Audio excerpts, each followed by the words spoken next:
Salam sejahtera dalam nama Tuhan Yesus Kristus, Shalom. Bapak Ibu yang dikasihi Tuhan, kita bertemu lagi untuk merenungkan firman Tuhan.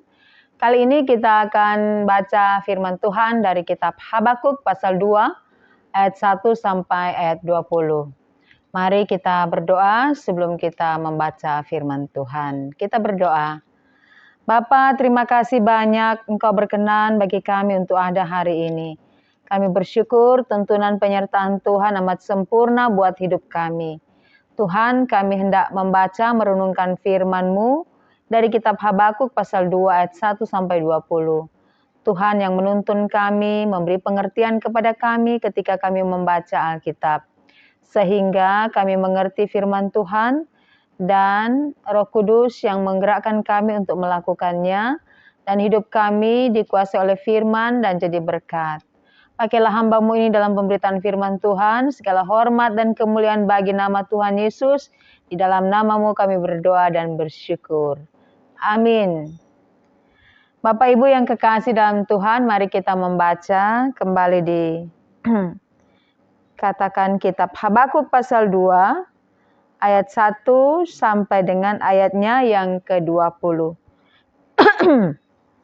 Orang yang benar akan hidup oleh karena percayanya.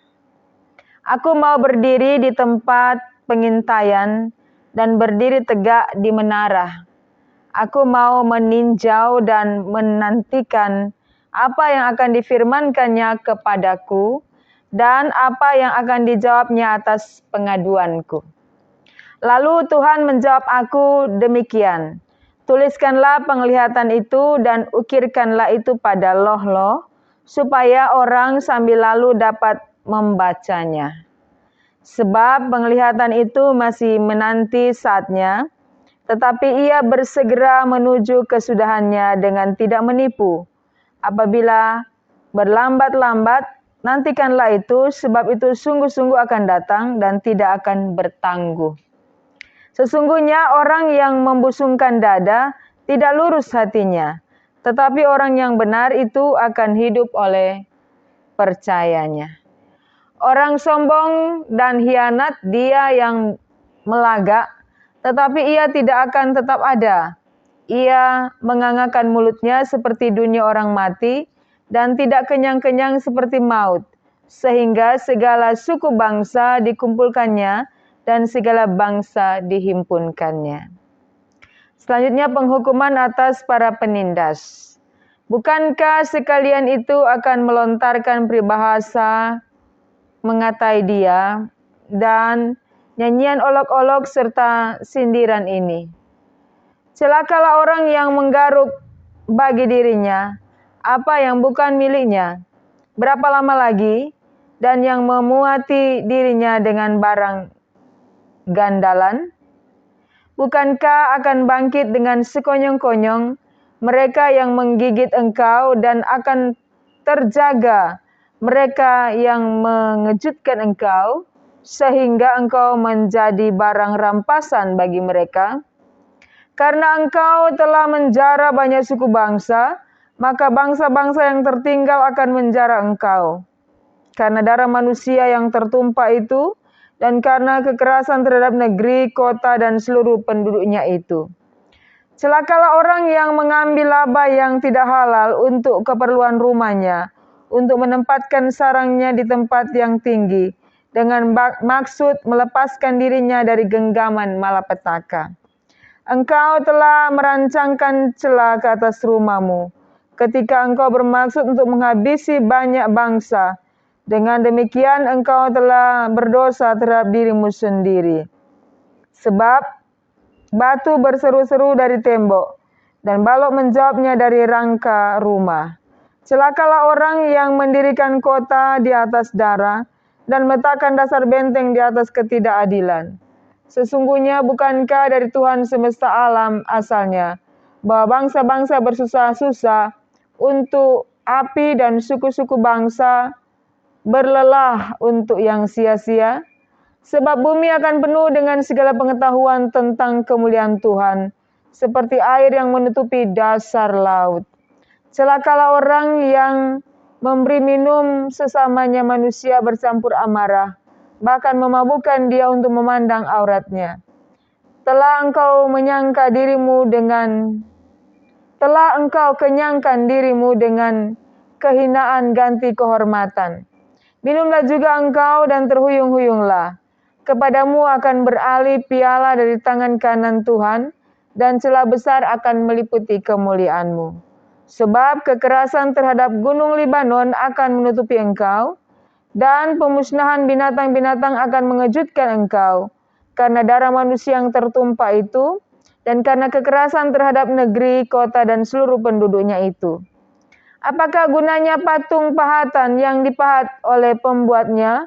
Apakah gunanya patung tuangan pengajar dusta itu karena pembuatnya percaya akan buatannya? Padahal berhala-berhala bisu belaka yang dibuatnya. Celakalah orang yang berkata dengan sepotong kayu, terjagalah, dan kepada sebuah batu bisu, bangunlah. Masakan dia itu mengajar? Memang ia bersalutkan emas dan perak, tetapi roh tidak ada sama sekali dalamnya. Tetapi Tuhan ada di dalam bait-Nya yang kudus, berdiam dirilah di hadapan-Nya, ya segenap bumi. Demikianlah kita telah membaca firman Tuhan. Bapak Ibu yang kekasih dalam Tuhan, tema untuk minggu ini adalah orang benar hidup oleh percaya. Habakuk adalah seorang nabi. Dari mana kita tahu dia adalah seorang nabi?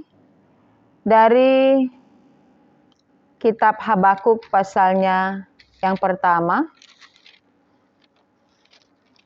Habakuk 1 ayat 1, ucapan ilahi dalam penglihatan Nabi Habakuk. Kemudian pada bagian yang pasal 3 ayat 1. Pasal 3 ayat 1, doa Nabi Habakuk menurut nada ratapan. Jadi Habakuk ini adalah seorang nabi. Nama Habakuk artinya pelukan kasih.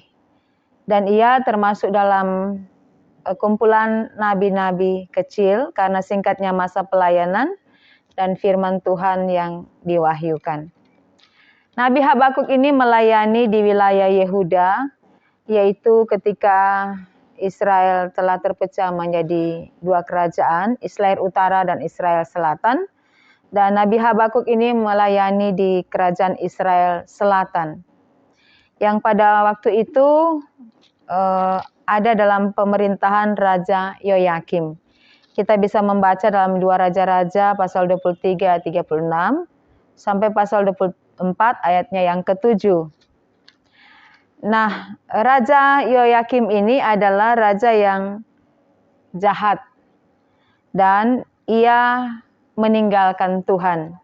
1 Raja-Raja 23 ayat 37. Jadi Nabi Habakuk melayani pada masa Raja Yoyakim, yang raja itu terkenal sangat jahat sebab ia telah meninggalkan Tuhan. Dan akibatnya dalam pemerintahan Raja Yoyakim ini banyak sekali terjadi korupsi, ketidakadilan, penindasan, kekerasan, dan berlangsung terus-menerus dalam pemerintahan Raja Yoyakim. Maka Nabi Habakuk yang melayani ketika itu, dia melihat betapa ketidakadilan dan penindasan ini terjadi kepada rakyatnya yang dilakukan oleh para pemimpin. Dan Habakuk melihat bahwa Tuhan seperti berdiam diri akan apa yang dilakukan oleh raja atau pemimpin dan akan apa yang terjadi ketika itu. Maka kita menemukan pada pasal 2, pasal 1 kita menemukan bahwa pasal 1 ayat 2 dan seterusnya kita menemukan keluhan-keluhan daripada Nabi Habakuk. Keluhan-keluhan atau pengeluhan ini disampaikan Nabi Habakuk kepada Allah. Dan dia mengeluh atas apa yang terjadi di Israel Selatan. Banyaknya ketidakadilan yang terjadi dan rakyat sangat menderita. Dan itulah sebabnya Nabi Habakuk mengeluh kepada Tuhan dan ia berseru supaya Tuhan Allah itu melakukan sesuatu untuk hal-hal yang dilakukan oleh raja ketika itu. Dan kemudian ketika Nabi Habakuk ini berseru dan menyampaikan pengeluhannya kepada Tuhan, maka Tuhan Allah menjawab. Tuhan Allah menjawab pengeluhan daripada Nabi Habakuk ini dalam Habakuk pasal 1 ayat 5 sampai 11. Habakuk 1 ayat 5 sampai 11, di mana Tuhan menjawab bahwa ia akan memakai kerajaan Babel atau orang-orang Kasdim yang akan menghukum orang-orang Yehuda atau bangsa Yehuda, pemimpin Yehuda ketika itu. Tetapi ketika Tuhan menjawab keluhan dari Nabi Habakuk bahwa ia akan memakai bangsa Babel ini untuk menghajar, untuk menghukum orang Israel, orang Yehuda, justru terjadi lagi kebingungan dalam diri Nabi Habakuk. Habakuk bermasalah dengan jawaban Tuhan bahwa untuk pengeluhan Nabi Habakuk, Tuhan akan memakai bangsa Babel. Lalu Nabi Habakuk dalam kebingungannya dia juga menyampaikan keluhan. Dia berkata bahwa mengapa Tuhan mau memakai bangsa Babel untuk menghukum Yehuda, untuk menghukum Israel Selatan.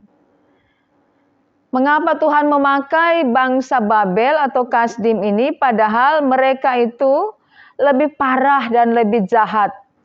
Mereka lebih kejam dan bahkan bangsa Babel ini memperlakukan manusia seperti binatang. Dibandingkan dengan bangsa Yehuda atau Israel, maka masih lebih baik bangsa Yehuda atau Israel dibandingkan dengan bangsa Babel. Dan pengeluhan ini disampaikan oleh Habakuk, kita bisa membaca dalam Habakuk pasal 1 ayat 12 sampai 16. Mengapa engkau Allah yang baik dan kudus mau memakai bangsa yang jahat sebagai alat untuk menghukum Israel? Jadi kita mendapati di sini kebingungan, pengeluhan Nabi Habakuk terhadap keadaan yang terjadi ketika dia melayani dan terhadap jawaban Tuhan yang tidak seperti yang dia pikirkan. Maka ketika kita datang pada pembacaan di Habakuk pasal 2 ayat 1 sampai dengan ayat 20, dalam kebingungan daripada Habakuk ini dia berkata begini. Habakuk 2 ayat 1, aku mau berdiri di tempat pengintaianku dan berdiri tegak di menara. Aku mau meninjau dan menantikan apa yang akan difirmankannya kepadaku dan apa yang akan dijawabnya atas pengaduanku. Jadi di pasal 2 ayat 1 ini Habakuk menggambarkan dirinya sebagai penjaga di menara yang sementara menanti jawaban Tuhan atas keluh kesah dan kebingungannya. Dan dalam keadaan itu Allah memberi jawaban dengan cara menyuruh Habakuk untuk menuliskan atau mengukirkan pada loh-loh batu jawaban Allah yang ia lihat dan dengar. Jadi ini merupakan suatu nubuat atau penglihatan daripada Habakuk. Tuhan menyuruh dia untuk mengukirkan atau menuliskan pada loh-loh batu, yaitu bahwa Tuhan Allah akan menjatuhkan bangsa Babel dan Tuhan Allah akan menuntut pertanggungjawaban dan Tuhan Allah tidak menyetujui semua yang Babel lakukan. Walaupun Babel ini dipilih oleh Tuhan sendiri untuk menghukum orang-orang Yehuda atau pemimpin-pemimpin Yehuda ketika itu.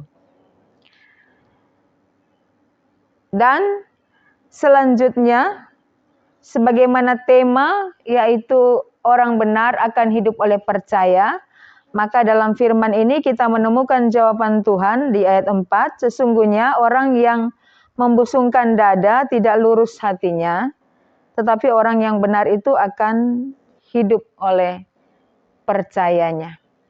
Tuhan memberi kekuatan di sini bahwa orang yang benar itu akan hidup oleh kebenarannya atau oleh percayanya. Nah, sebelum lanjut dengan tema ini, kita lanjut dulu dengan apa yang disampaikan Tuhan kepada Habakuk sebagai jawaban daripada kegelisahan, kebingungan, bahkan pengeluhan yang ada berhubungan dengan keadaan yang terjadi di Israel Selatan.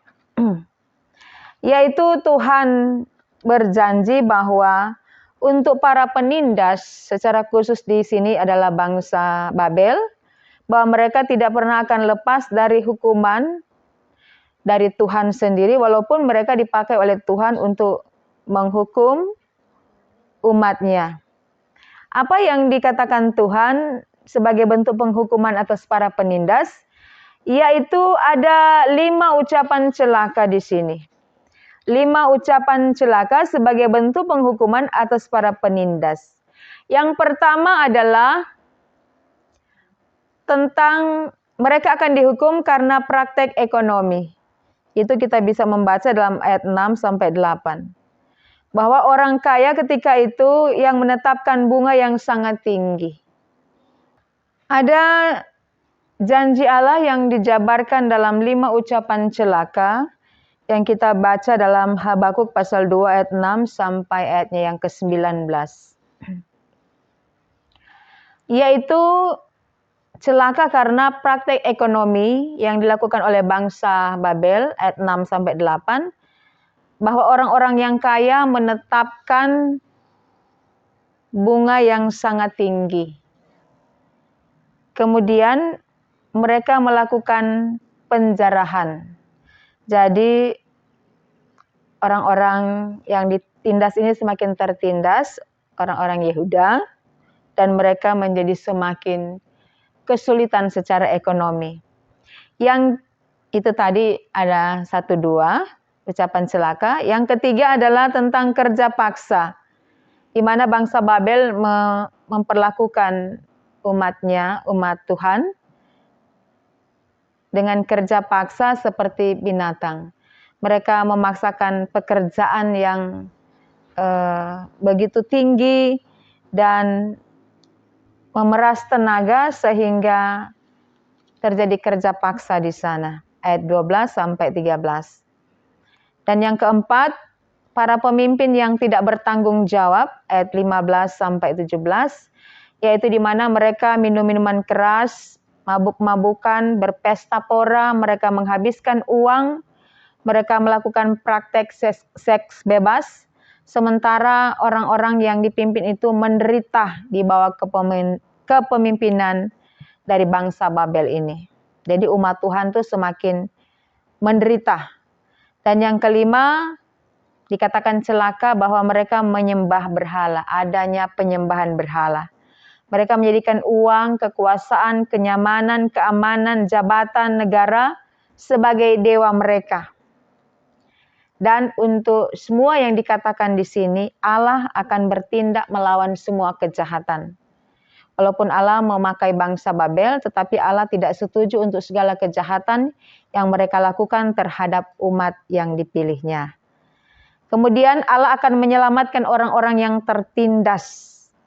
Dan Allah akan mengalahkan kejahatan. Dan Allah sendiri akan menyatakan keadilannya bagi umat Israel, umat Yehuda atau umat Yehuda. Dan pada suatu saat, kekelaman dalam hidup bangsa pilihan Tuhan ini akan berakhir. Tetapi kalau orang percaya itu akan hidup oleh imannya, oleh percayanya.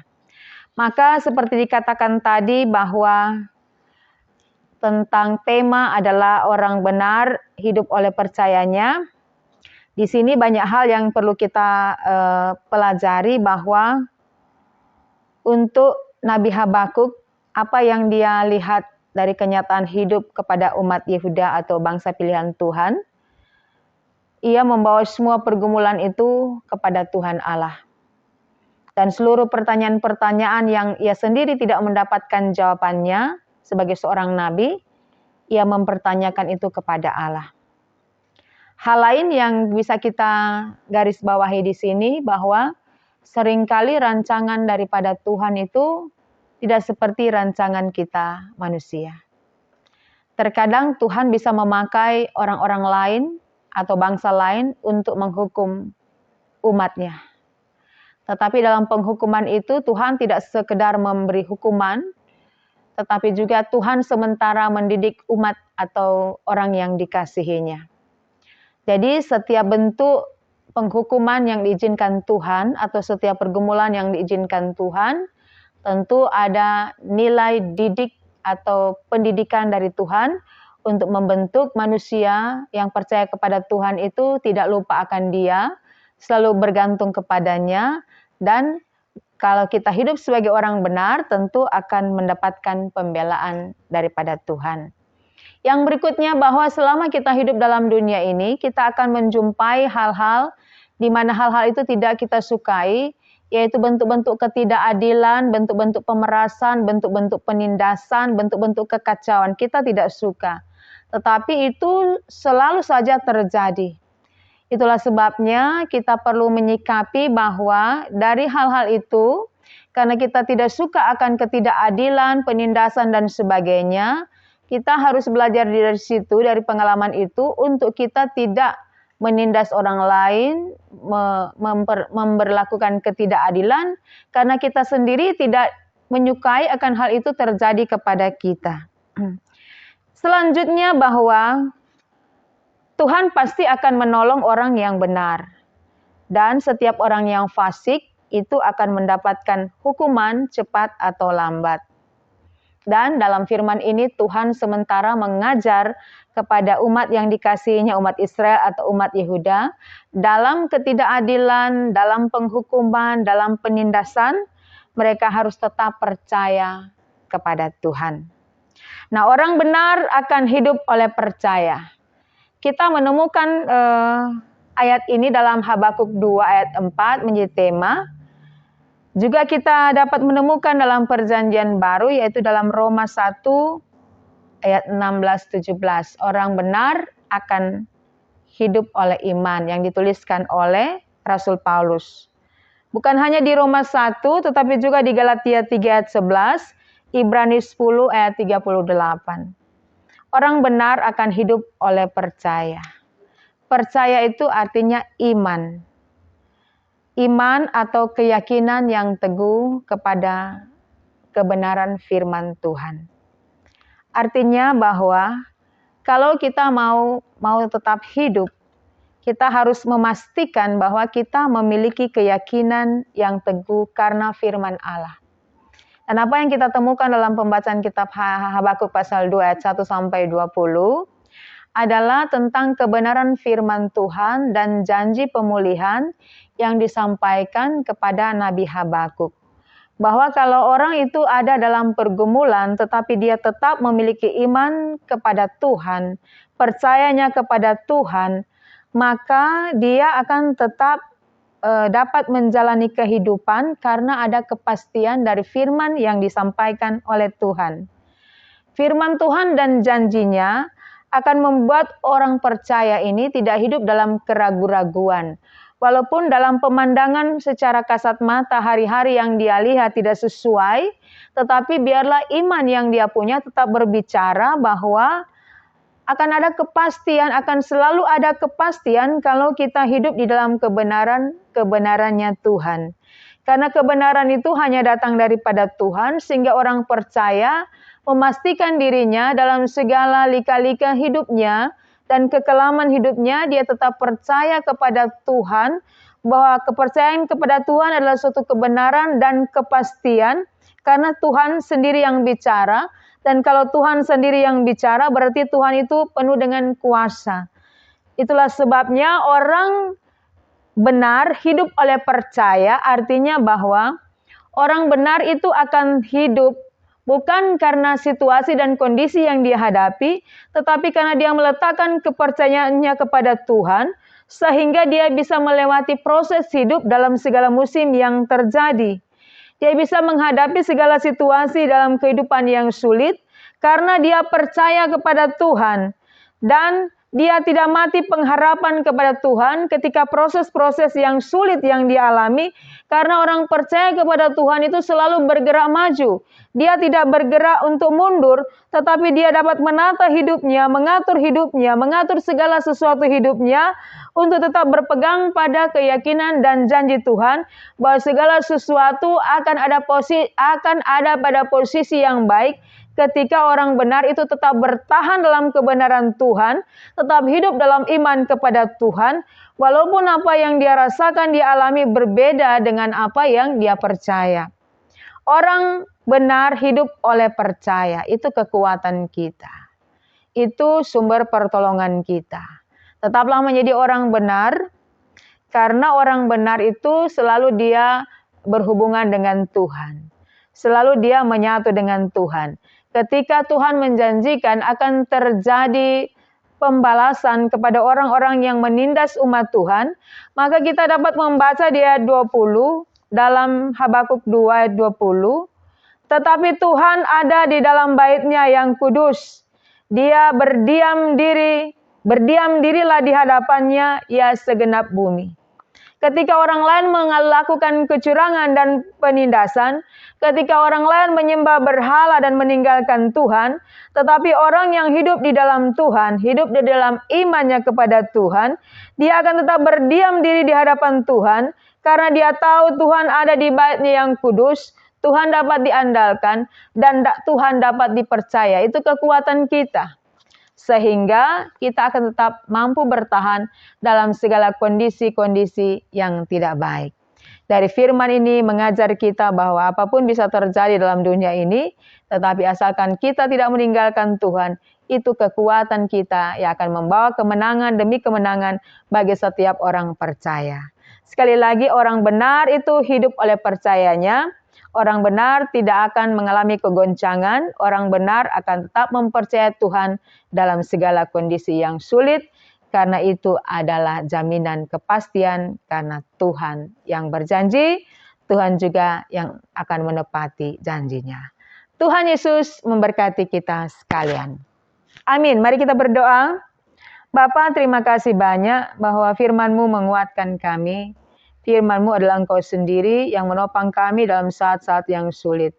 Biarlah kami selalu memastikan bahwa kami mau hidup sebagai orang benar di hadapan Tuhan, hidup oleh iman kami kepada Tuhan, yang akan menggerakkan kami untuk tetap berjalan maju, melewati segala goncangan, dan tetap menyerahkan hidup kami dalam pimpinan Tuhan. Terima kasih Bapa, biarlah hidup kami boleh menjadi berkat bagi orang lain, memuliakan nama Tuhan, membesarkan nama Tuhan, dan hidup kami boleh kami persembahkan sebagai persembahan yang hidup dan kudus berkenan kepada Tuhan. Ini doa kami Tuhan, dalam nama Yesus kami berdoa dan bersyukur kepadamu. Amin.